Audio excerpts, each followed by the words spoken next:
Moustique le charismatique. Depuis quelque temps déjà, il se pourrait que son ménage traverse une zone de turbulence. Est-ce que c'est une zone de turbulence qui va par la suite retrouver son équilibre? Ou bien c'est une zone de turbulence qui le mènera directement vers la rupture? Ça, nous ne le saurons jamais parce qu'il n'y a que les deux pour savoir la vraie version de ce qui se passe dans leur ménage. Pour ceux qui ne connaissent pas Moustique le charismatique, c'est un artiste humoriste du Cameroun, plusieurs fois récompensé comme meilleur humoriste au Canal d'Or. Il est producteur, il est businessman, il est entrepreneur, c'est un homme en multiples casquettes. Mais depuis ces derniers temps, d'après ce qu'on voit sur la toile, il se pourrait que son ménage traverse une petite zone de turbulence. Et comme c'est un personnage public, alors notre rôle c'est d'en tirer une leçon de vie et de partager avec vous. Parce que comme Moustique le charismatique, nombreux sont des ménages qui traversent aussi parfois ces zones de turbulence. Comme pour dire que le mariage aussi a des hauts et des bas. Il faut juste avoir cette force de l'amour pour aller chercher des solutions quand nous traversons cette zone de turbulence. Comme je vous l'ai dit à l'entame, nous n'allons pas vous expliquer clairement ce qui se passe dans leur ménage parce que nous n'avons pas cette information. Il n'y a que les deux qui ont la version réelle de ce qui se passe dans leur ménage.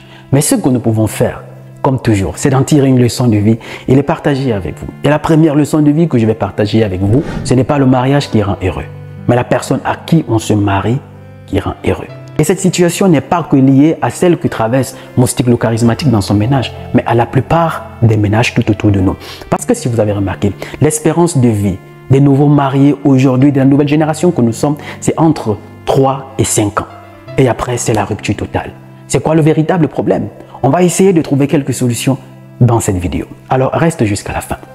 Et surtout, retiens, ce n'est pas le mariage qui rend heureux, mais la personne à qui on se marie qui rend heureux. Aujourd'hui, nous sommes cette génération qui, pour la plupart, on met le mariage d'abord en avant et l'amour après. On ne pense qu'à ce beau jour où on aura cette robe, on aura ce vêtement devant la famille, devant les frères, on va honorer nos parents. En fait, c'est le plus beau jour de notre vie.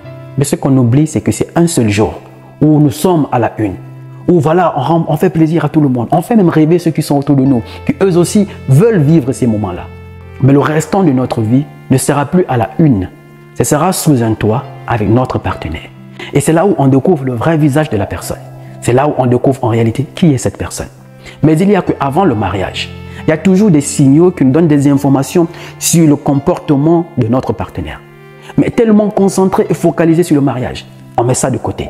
On ne pense qu'au mariage. L'amour d'abord à côté, le mariage avant.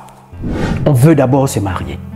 Mais en oubliant que si cette personne n'est pas capable de donner ce dont tu as besoin avant le mariage, ce n'est pas dans le mariage où elle va te donner ce dont tu as besoin.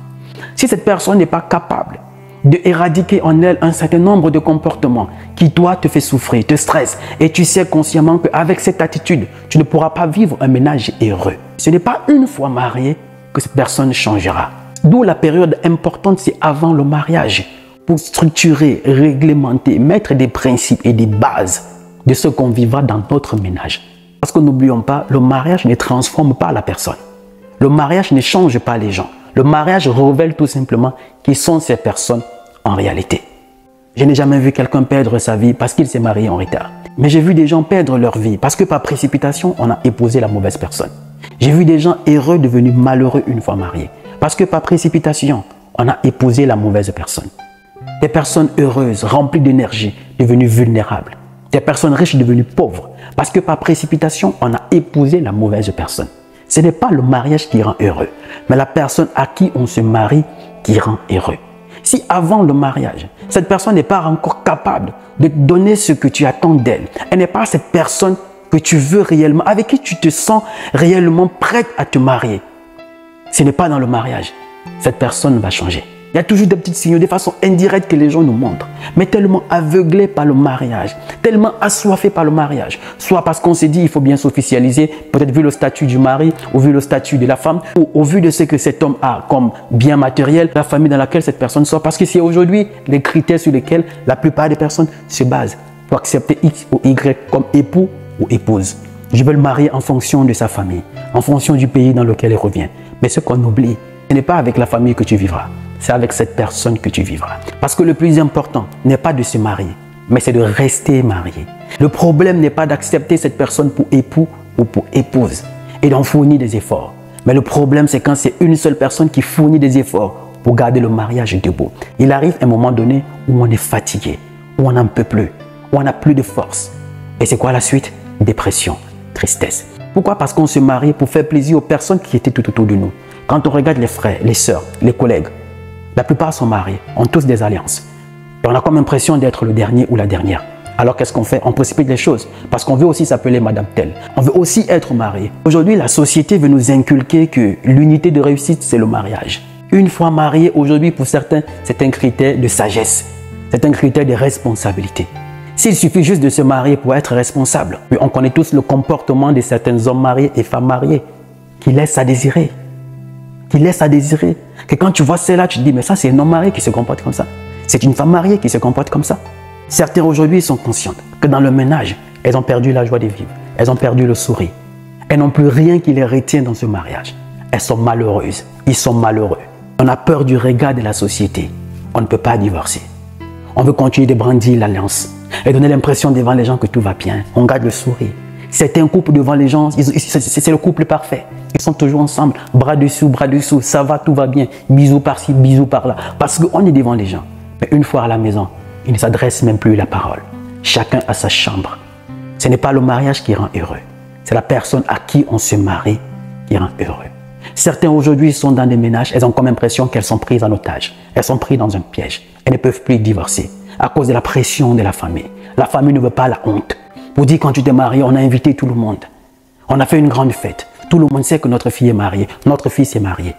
Alors à cause de cette pression-là, les personnes dans leur ménage vivent le calvaire, vivent la misère. Elles sont malheureuses, elles sont malheureuses. Parce qu'on a peur du regard de la société. On a peur de divorcer. Mais en réalité, on est malheureux. Ce n'est pas le mariage qui rend heureux, mais la personne à qui on se marie. Je ne sais pas ce que tu traverses dans ton ménage. Je ne sais pas quelles sont les conditions, je ne sais pas les critères, je ne sais pas comment ça se passe pour que tu acceptes de prendre cette personne pour épouse. Mais si elle n'a pas été capable de donner ce que tu voulais avant le mariage, tu es d'accord avec moi que depuis que tu es marié, elle en fait un peu plus. Comme pour dire que ce n'est pas dans le mariage qu'elle devait te donner ce dont tu demandais depuis très longtemps avant le mariage. Le mariage n'est pas une finalité. Nombreux sont ceux qui subissent aujourd'hui sous le poids de la peur à cause du regard de la société. Parce qu'on a peur de divorcer. On a peur de porter cette étiquette de divorce. On a peur de divorcer pour des enfants. Parce que ça fait quelques années que nous sommes ensemble. Mais la principale question qu'on doit se poser, est-ce que tu es heureux? Est-ce que tu es heureuse? Si la réponse est non, n'aie pas peur du regard de la société. On n'a qu'une seule vie. Alors il s'agit de ta vie. Et si tu restes parce que tu te dis par rapport aux enfants, tu ne peux pas transmettre aux enfants ce que tu n'as pas. Parce qu'en restant dans ce ménage, tu n'es pas épanoui, tu n'es pas heureuse. Et tu ne peux pas transmettre de l'épanouissement aux enfants tant que toi-même tu n'es pas épanoui. Vous êtes d'accord avec moi qu'on ne transmet pas ce qu'on n'a pas. Alors avant de prendre cette décision, ne le fais pas parce que tu as quelque chose à prouver à qui que ce soit. Ne le fais pas parce que tu as quelque chose à prouver à qui que ce soit. Fais-le parce que tu te dis, je pense que c'est la bonne personne. Et de l'autre côté, il faut bien savoir que le mariage aussi a ses hauts et ses bas. Tous les couples qui nous inspirent aujourd'hui, eux aussi, ils ont les hauts, ils ont des bas. Le meilleur amour ne se trouve pas, il se construit. Notre génération ne sont plus tolérants. Une fois marié, dès que la personne commet la petite erreur, on est prêt à claquer la porte, à croire que l'herbe elle est toujours verte chez le voisin. Non, pas du tout. Pourquoi nos parents ont fait tant d'années mariés? Ce n'était pas toujours rose. Nous jeunes, on a perdu cet esprit de tolérance. On ne connaît plus dialoguer. L'ego a pris le dessus. On ne se voit plus en train de s'humilier et demander pardon. Non. Et sans le savoir, on est ainsi en train de tuer à petit feu notre ménage, notre couple. On est en train de détruire notre partenaire.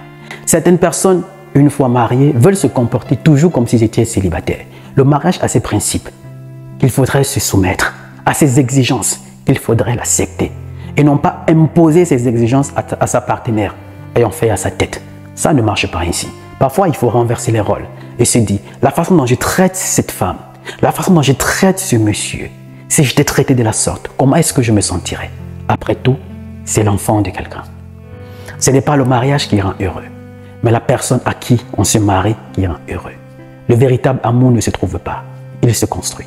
Il se construit du pardon, de la tolérance, des erreurs, mais surtout du dialogue, d'une volonté réciproque, d'accepter son erreur et de changer.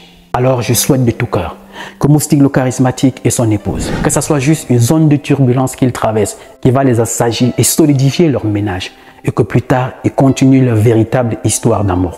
Même si certains aujourd'hui, les détracteurs, vont profiter pour se déchaîner et déverser toute leur haine et leur frustration sur cette situation que traverse son ménage. Alors je terminerai en disant que celui qui n'a jamais péché jette la première pierre à ce couple. Ce n'est pas le mariage qui rend heureux, mais la personne à qui on se marie qui rend heureux. Dites-moi ce que vous en pensez en commentaire, la famille.